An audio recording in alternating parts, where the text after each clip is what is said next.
Parents gave younger brother $70,000 and a Tesla, while I ran the family business unpaid. I found the proof, lawyered up, and burned every bridge. I'm Eli. I'm 29. This is the story of how I eventually ceased being a family investment. My parents have always maintained an underlying rule. You only matter if you can help others.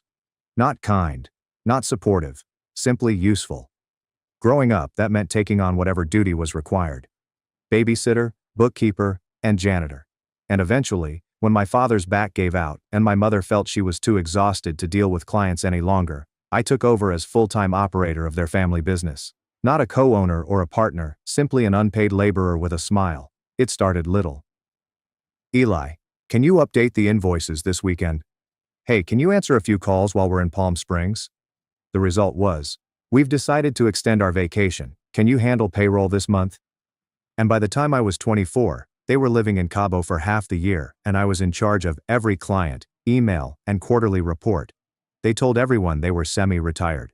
They told me it was a fantastic opportunity, that I was building my future, and that it would all be mine someday. But it wasn't. When I tried to bring up the possibility of getting compensated, Mom would change the subject. We're housing you, aren't we? They let me reside in the basement where the ceiling is stripped every spring. When I approached Dad about putting my name on the LLC paperwork, he stated I needed to show that I could manage the responsibility. After 4 years of running the business alone, I inquired about a portion of the profits. Mom smiled and added, "You're not motivated by money, right? You're better than that."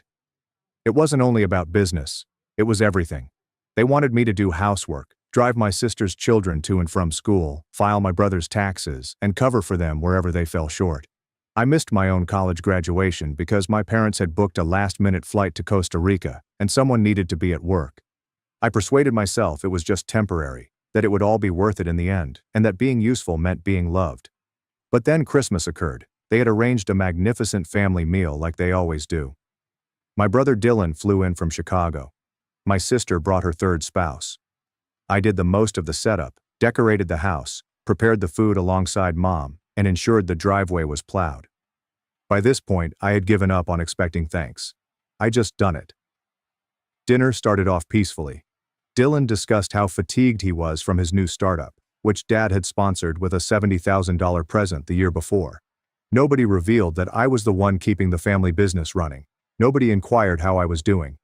And then Mom said it. It sprang out of nowhere between chunks of honey-glazed ham. She chuckled, looked directly at me across the table and said, "You're almost 30, Eli. It's time to stop leeching." The entire room became quiet. At first, I assumed I had misheard her. Then I waited for her to add the punchline. Some type of joke. But there wasn't one. She simply went on, pouring herself another glass of wine as if she hadn't just sucker-punched me in front of the whole family. Dylan chuckled. "Maybe he's hoping for an inheritance," he said, not looking at me. I did not speak. Not during the remainder of dinner. Not when giving out presents. I simply sat there, startled. I was stunned by how little they thought of me. How easy it was for them to portray me as a burden when I had almost given up my 20s for them.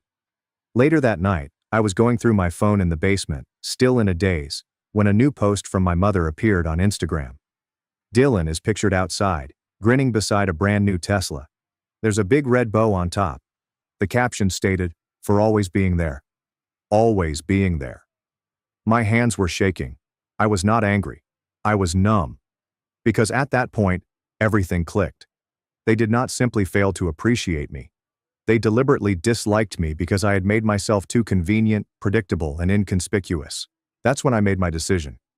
I strolled upstairs in silence, past the leftover pie and empty wine glasses. I entered Dad's office and turned on the desk lamp. Then I unlocked the drawer where I had kept a flash drive 6 months previously, just in case. Back when I was silently preparing for a future they never intended to offer me. I logged into the company's systems. Admin access is all under my name. Over the following 3 hours, I diverted every operational account, terminated their logins, transferred ownership of the website, updated the banking information, and verified that every document submitted with the state represented me as the sole owner and management member. I did not steal anything. I took back what was already mine. When I was finished, I neatly arranged the flash drive in the center of Dad's desk.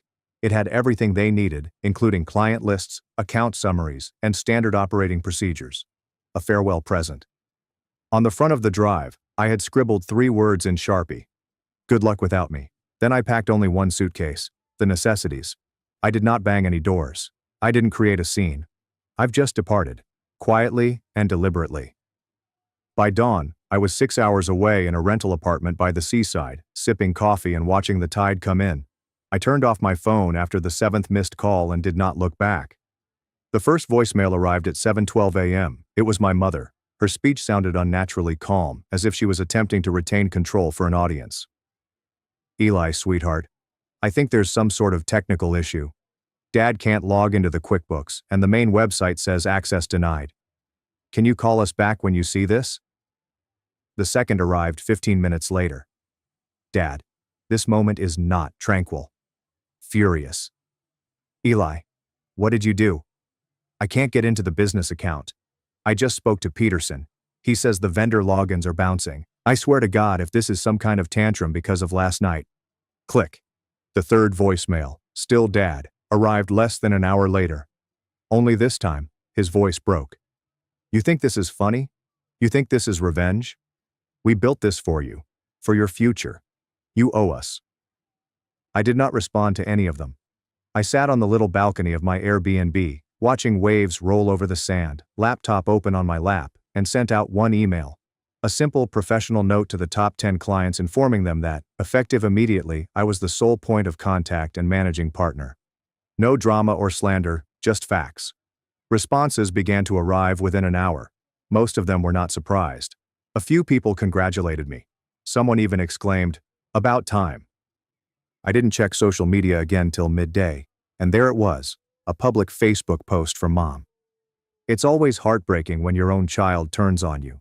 After everything we sacrificed, after everything we gave, you think you know someone.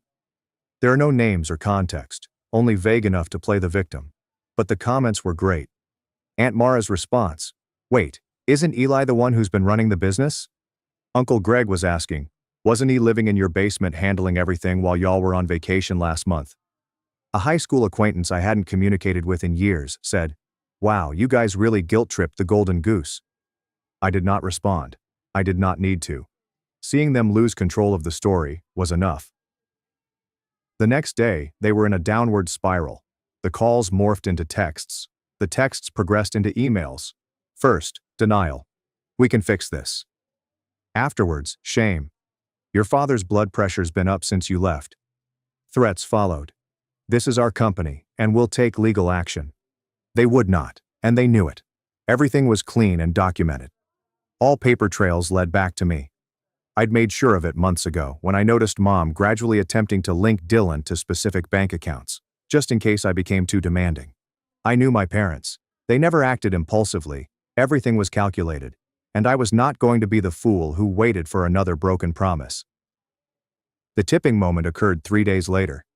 Dylan messaged me. Not a call, just a casual, smug little text. "Mom and Dad say you've been overreacting. They want to talk. Let's be adults about this.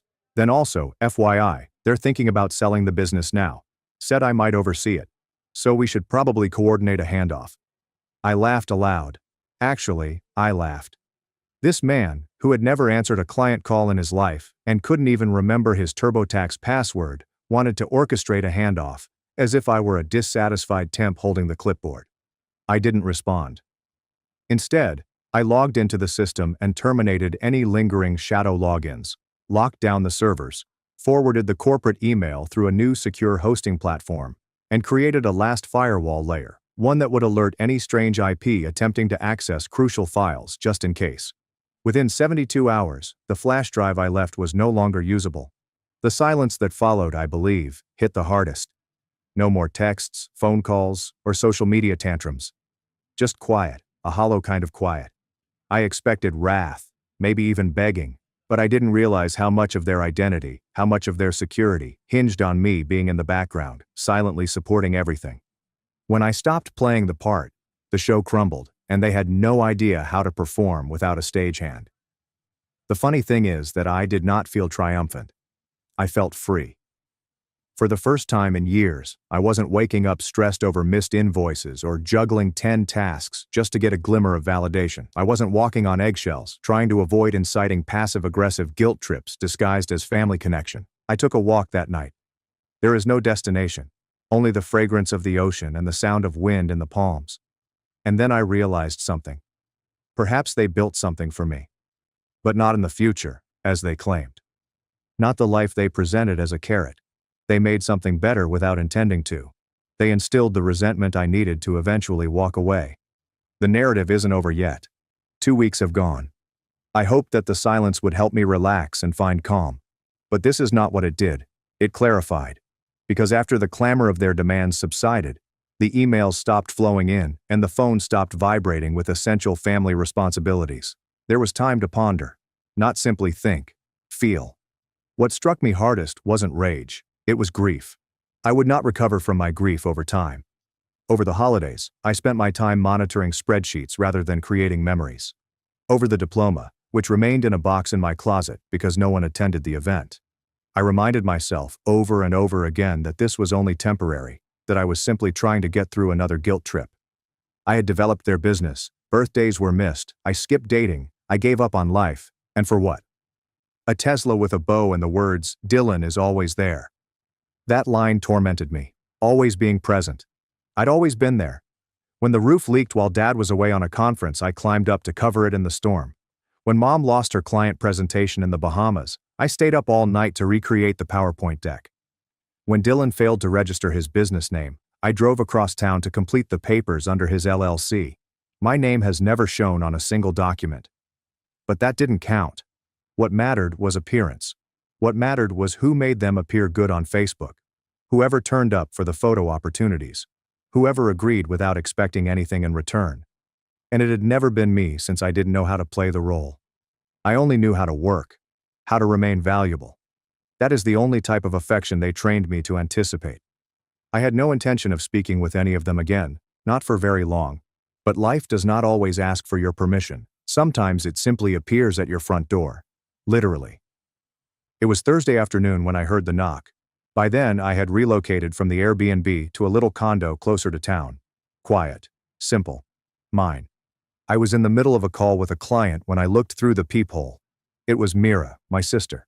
I froze. We hadn't spoken in about a year. Not really. She had sent me a happy birthday text in July, but it was generic, the kind you copy-paste between meetings. I wasn't upset with her, but we were never close. She'd always chosen her positions wisely, staying just on everyone's good side without ever getting caught in the center. Now she was at my door. I let the call go to voicemail and then opened it cautiously. She appeared frantic, with her hair wrapped back in a loose knot, circles under her eyes, and wearing the same Patagonia jacket she'd had since college. I did not say anything. Please wait. She cleared her throat. Hey, I didn't know where else to go. I did not move. I was not clear what she wanted. Is there an update? A lecture? Could you please call Mom? Instead, she gave me an envelope. I found this in Dad's drawer, she explained softly. Figured you should see it. I did not take it, not yet. What is it? She paused. A loan agreement, in your name, for business. I blinked. What? Mira nodded. They filed it a few years ago. Faked your signature. Use it to take out a line of credit under your name. It's not small. My stomach sank. I took and opened the envelope. There were 3 photocopies of documents inside.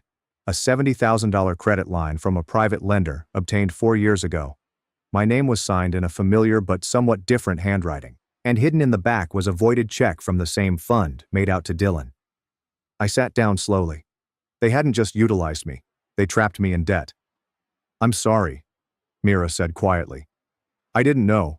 I swear I didn't. I could scarcely talk. My brain was working the math, interest, term duration, payment due dates, and what they were counting on.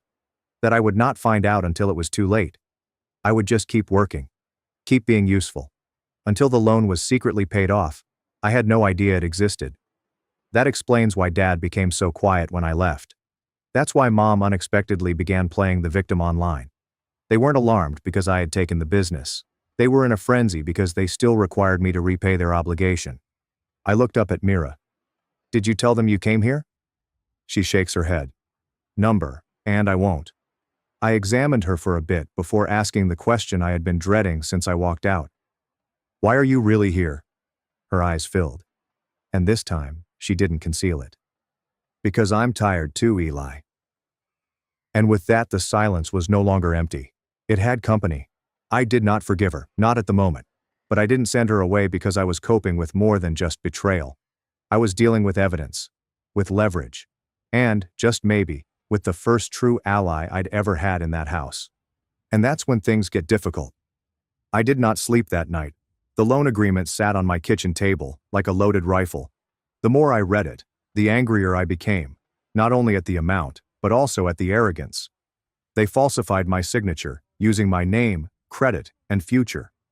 All while preaching about sacrifice and tossing Tesla keys at Dylan like candy at a parade. It was not a mistake. It was hardly a desperate situation. It was a strategy. They knew exactly what they were doing. And now they were stuck since I had taken over the firm, which was their only source of income left. That loan was technically my responsibility. If I did nothing, the lenders would pursue me. If I went to court, they might get away with it by claiming I had agreed to it years before. My parents had always been adept at distorting the truth, but this time I had proof, and I had something greater than revenge: control. The following morning I sat across from Mira on my small balcony. She appeared frightened, wringing her hands as if she expected me to yell or kick her out. I did not. I offered her a mug of black coffee and talked quietly. I'm going to the lawyer today. She nodded. Do you want me to come? Not yet, but I will ask for a written statement from you. What you found, where you found it, and what you know. She nodded again. Okay. And Mira. She looked up. If I do this, there's no halfway. You understand that? I do. She thought for a moment and said, they did the same thing to me. Smaller scale. A joint credit card they opened when I was in college. I didn't know until my mortgage application got flagged. My jaw constricted. Of course they did. That afternoon I met with a lawyer named Camille, a bright, no-nonsense woman recommended by one of my previous clients. She studied the records, asked a few brief questions, and then stated, this is bank fraud. We can sue. We can press charges. It will be messy, but winnable. Will it protect my credit? If we're aggressive and fast, you'll need to lock your report down and initiate a fraud investigation immediately. It's going to involve paperwork, depositions, likely a civil case on top of the criminal complaint. And what happens to them? Camille's mouth twitched slightly. If the lender decides to pursue charges, they'll be facing felony-level penalties. Prison, depending on how they forge the documents. At the very least, massive financial restitution. I breathed slowly. I did not want to send my parents to prison. I did not want any of this. But I also didn't want to have to bear the consequences of their actions. I did not want to spend the next 10 years rebuilding a credit score that I had never ruined. And I certainly didn't want them to walk away, hands clean, while I paid for their decisions. So I gave Camille the go light. The dominoes fell quickly. I submitted a fraud report. Camille submitted a legitimate CEDS to the lender, accompanied with a declaration of falsified consent. Mira signed an affidavit. By the end of the week, a financial forensics team had validated the signature discrepancies, 3 major areas that did not match any of my legal documents. Camille then filed the case. When it became public, the masks were removed. Mom made the initial call, not sobbing or begging, but screaming. How dare you air this in public? Do you have any idea what you're doing to this family? I put her on speaker and carefully read the statute she had violated. Forgery with intent to defraud a financial institution. Penal Code 134.3, carrying a maximum of 10 years and a $100,000 fine. I can send you the PDF. You think this makes you look good? She retorted. Eli, you're tearing this family apart. No, Mom, I replied. You did that the moment you used my name like a doormat.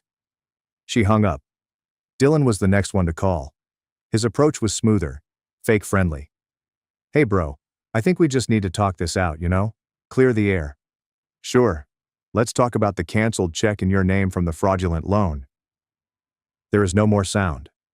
Then he said, I didn't know. They just gave it to me. And you didn't think to ask where 70 grand came from? Click. Dad never called. Instead, he wrote a cryptic remark on Facebook about betrayal and greedy children. The typical victim spin. Except this time, it did not land. People weren't purchasing it anymore. Too many people knew the truth. Too many people remembered how long I had been the foundation of their so-called empire. Within 2 weeks, they had gotten the formal summons. I am not sure what they said to one other in private. I'm not sure how they tried to spin it behind closed doors, but their lawyer approached me with an offer.